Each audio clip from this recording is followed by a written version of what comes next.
Have you ever had the experience of not applying for a job because you don't feel you meet every requirement listed? Are you addicted to taking classes and getting validation for your intelligence, experience, and competence? Are you the smart one in the group? Are you typically the person who excels and is the best?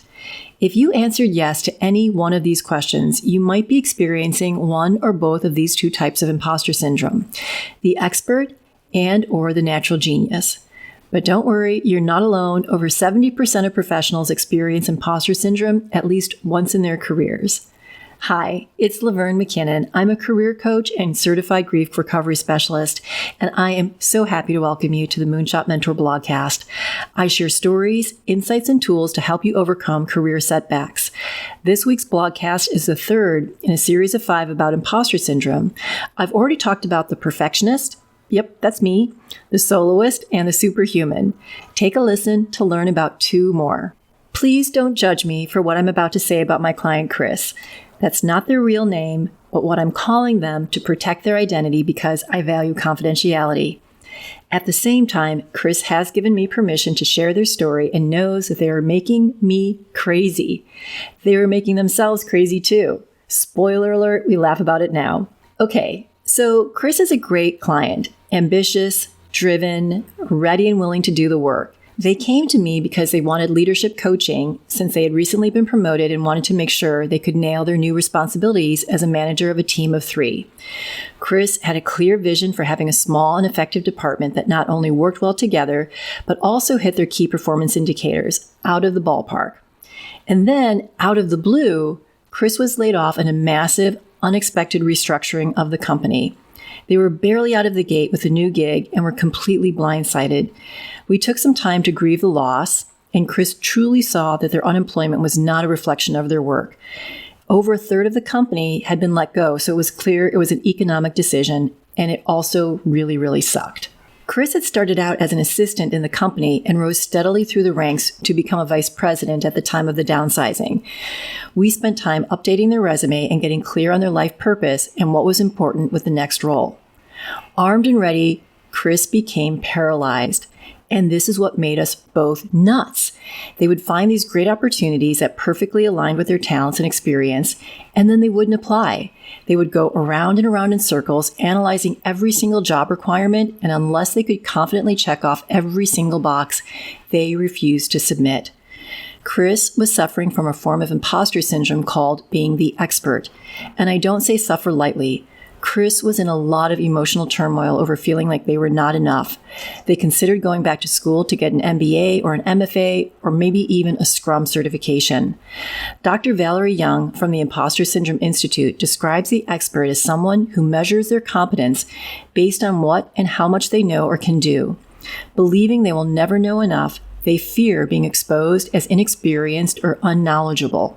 In part 1 of this 5-part series, I wrote about how people who experience imposter syndrome typically respond in one of 3 ways: procrastination, over-preparation, or precrastination. Chris's desire to go back to school was a form of procrastination, even though they value education and professional development. We were able to figure out the distinction between listening to a gremlin voice and honoring a value by taking time to look at why Chris was studying for the GREs and researching graduate programs. When they were honest with themselves, it was because they felt incompetent and not ready to enter the job market. Before I share what ultimately happened with Chris, I want to highlight another form of imposter syndrome, the natural genius. Dr. Young defines this form as someone who cares about how and when accomplishments happen. Chris discovered that part of why they had excelled in their career was because they were the first to have typed up notes on projects that they were working on. And while there was a value of professionalism being honored, they realized that it was primarily imposter syndrome at play. When Chris was not able to master a skill quickly and easily, like analyzing production budgets and schedules, they became frustrated and demoralized. There was no room for a learning curve, and asking for help or mentorship felt like a sign of failure, which is a signature response of the soloist form of imposterism. The natural genius has to get it right the first time. Chris had a history of doing really well without a lot of effort because they only tried things that they knew they would be good at. So looking for a job and starting a new role were big imposterism triggers.